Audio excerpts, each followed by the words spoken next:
नमस्कार दोस्तों, आज हम यूपीएससी में सम्मिलित एक महत्वपूर्ण टॉपिक हिंदी ध्वनियों के वर्गीकरण के आधार के विषय पर चर्चा करेंगे। लेकिन उस विषय पर विस्तार से चर्चा करने से पहले हम जानेंगे कि ध्वनि किसे कहते हैं। ध्वनि आखिर है क्या?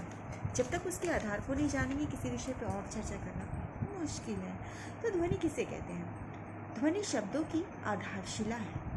ध्वनि शब्दों की आधारशिला है जिसके बिना शब्दों की कल्पना नहीं की जा सकती है। अब ध्वनि है क्या? आ इ क ख ग घ ये सारी ध्वनियाँ ही तो हैं। जब हम इसे वागेंद्रों के द्वारा अपने व्यक्त करते हैं तब इसे ध्वनि कहेंगे, परंतु जब उसे लिखित रूप में व्यक्त करते हैं तो उसे हम वर्ण कहते हैं।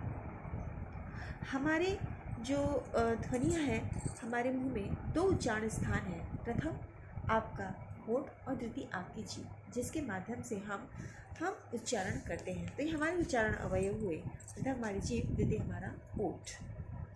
विद्वानों ने ध्वनियों के दो भेद किए हैं, पहला स्वर वर्ण और दूसरा व्यंजन वर्ण। अब स्वर वर्ण है क्या?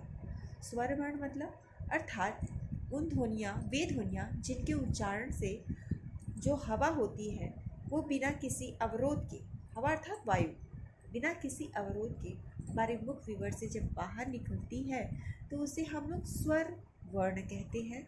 और जब व्यंजन वर्ण उसे कहते हैं जब वायु अवरोध के साथ हमारे मुख विवर से बाहर निकलती है, अर्थात उसमें कुछ बाधा उत्पन्न होती है उसके उच्चारण में, तो उसे हम व्यंजन वर्ण कहते हैं। स्वर वर्ण के अंतर्गत आ इ उ ए ऐ ये सारे स्वर वर्ण रहते हैं और व्यंजन वर्ण के अंतर्गत क ख ग घ आदि को हम सम्मिलित करते हैं।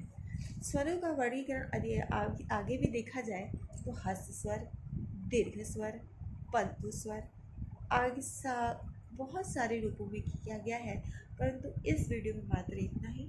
नेक्स्ट वीडियो में हम ध्वनियों के वर्गीकरण के आधार पर विस्तृत चर्चा करेंगे।